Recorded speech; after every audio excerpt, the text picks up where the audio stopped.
Assalamualaikum warahmatullahi wabarakatuh. Perkenalkan, nama saya Sinta dari Ilmu Kelautan Angkatan 2020, kelompok 7. Di sini saya akan memaparkan mengenai materi Sistem Informasi Geografis atau kuliah Sistem Informasi Geografis tahun 2020.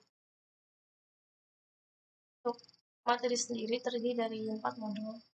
Modul pertama adalah penginderaan jauh, modul 2 registrasi, digitasi, dan klik, modul 3 interpolasi kriging pada pemetaan klorofil A dan suhu permukaan laut. Modul 4 ada batimetri dan topografi digital. Untuk modul pertama sendiri mengenai penginderaan jauh, yang artinya itu mengamati suatu objek atau benda untuk mendapatkan informasi terkait tanpa bersentuhan langsung atau kontak langsung. Ini ada software yang dipakai, ada ArcGIS Map. Untuk versi ini ada 10.8. Ini ArcGIS termasuk perangkat lunak dikembangkan oleh perusahaan Esri yang fokusnya pada pemetaan digital. Dan ada software Google Earth Pro. Ini software yang mampu menampilkan gambar permukaan bumi secara 2 dimensi maupun 3 dimensi. Dan ada software Citra Sentinel. Ini merupakan Google salah satu citra sensor non-fotografi yang banyak digunakan. Kemudian ada untuk serinya ada Sentinel 2A, dimanfaatkan untuk monitoring tutupan lahan, pengamatan wilayah perairan, monitor hutan, pantai, dan lain sebagainya. Kemudian untuk selanjutnya ada contoh citra satelit Google Earth Pro. Di sini ada hasil dari pemetaan citra satelit Google Earth Pro. Dari komposit citra saudara gambar tersebut menampilkan wilayah kota Semarang dan wilayah di sekitarnya. Untuk band yang digunakan ada red dari band 4, green band 3, dan coastal aerosol band 1. Skala yang digunakan pada sistem peta ini ada itu ada 50 km. Dan di modul 2 ada registrasi, digitasi, dan klik. Selanjutnya registrasi itu tahapan pertama dalam membuat peta. Arti dari registrasi peta ini penentuan titik kontrol tanah objek berupa data raster atau image yang belum mempunyai sistem koordinat sesuai dengan koordinat yang sesuai di permukaan dunia. Untuk digitasi sendiri merupakan cara untuk menggambarkan kondisi muka bumi ke dalam suatu bidang datar menggunakan suatu software. Digitasi juga dapat diartikan sebagai pengubahan data grafis analog menjadi data grafis digital. Dan ada klik. Dari klik sendiri itu gabung termasuk dari geoproses link atau ArcGIS yang termasuk analisis dalam SIG. Klip itu dapat dijadikan sebagai perpotongan suatu area berdasarkan area lain sebagai objeknya. Hasilnya ada di gambar samping. Next ada hasil dari digitasi peta Fakultas Sains dan Matematika untuk pembuatan pertamanya yaitu registrasi dulu peta yang ada. Ini data petanya, masukkan data longitude dan latitude. Dan dari registrasi ini lanjut di digitasi. Digitasinya ada 12 wilayah. 2, 3, 4, 5, 6, sampai 12. Wilayah terdiri dari Departemen Kimia, Departemen Geologi, Fisika, Gedung A, B, C, dan lain sebagainya. Dan dilakukan klik. Peta ini bertujuan untuk memfokuskan objek data peta yang besar. Nextnya ada modul ketiga. Modul ketiga ini kita belajar interpolasi kriging pada pemetaan klorofil A dan suhu permukaan laut. Nextnya mengenai interpolasi itu ada di bagian 4. Interpolasi natural record, interpolasi slide, interpolasi inverse distance width atau IDW, dan interpolasi kriging. Yang pertama itu interpolasi natural record. Ini digunakan interpolasi menggunakan sampel yang berada di sekitar titik yang ingin diinterpolasikan. Arti dari interpolasi selain yaitu metode yang mengestimasi nilai dengan menggunakan fungsi matematika yang meminimalisir total keunggulan permukaan. Dan ada interpolasi invertisemic RGB.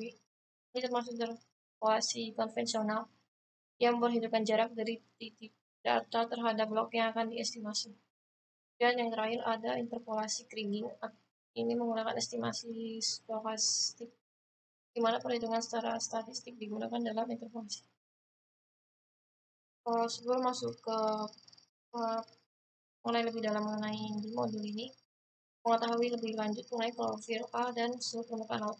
Untuk klorofil A sendiri merupakan pigment aktif dalam sel tumbuhannya, mempunyai peranan penting dalam proses berlangsungnya fotosintesis di perairan.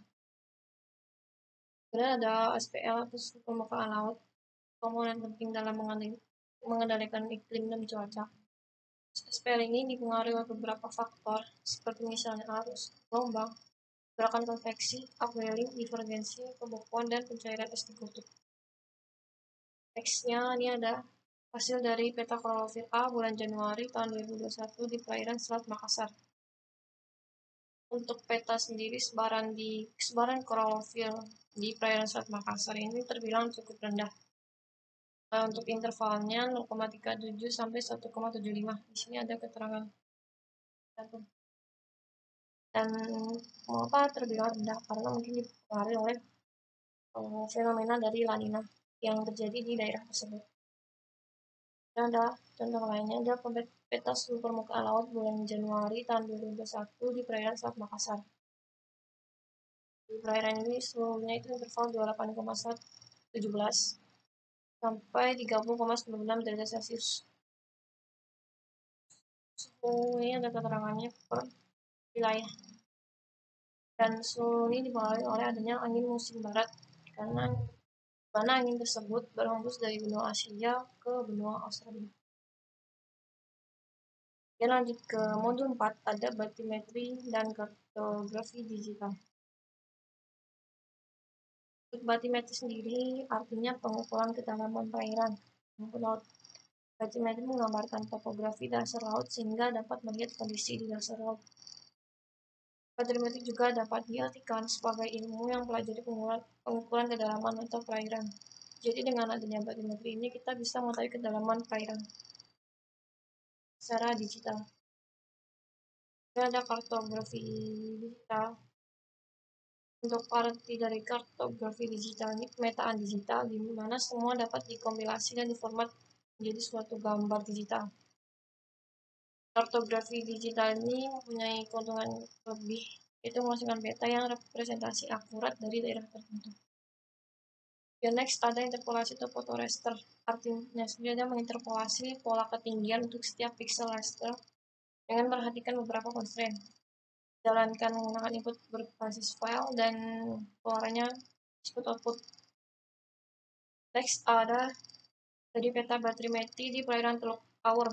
Dilihat di perairan Teluk Awur sendiri merupakan zona dangkal. Perairan Teluk Awur termasuk zona dangkal dari samudera yang bersisian dengan daratan dan terletak di antara garis pasang dan pasang surut, bisa naik dan pasang turun. Untuk kedalaman ini dari Teluk Awur berdasarkan pengolahan data terdeteksi intervalnya 0,37 sampai 7,0 meter. Bisa dilihat semakin ke arah sana semakin dalam. Dan ada peta kartografi digital di perairan Teluk Awur. Ini hasilnya. Hasil interpolasi atau fotoraster muat 8 kelas. Ada 1, 2, 3, 4, 5, 6, 7, 8. Dengan setiap kelas divisualisasikan dengan gradasi warna. Dengan warna biru tua di bagian ini, bagian yang paling dangkal, dan sedangkan yang paling luar merah yang paling dalam. Kalau dilihat dari hasilnya ini, semakin ke utara, kedalamannya semakin dalam. Dan ini sesuai dengan kondisi dari laut yang ada di Jepara sendiri. Untuk referensi dari materi ini ada beberapa referensi yang digunakan. Sekian, terima kasih. Kurang lebihnya mohon maaf. Assalamualaikum warahmatullahi wabarakatuh.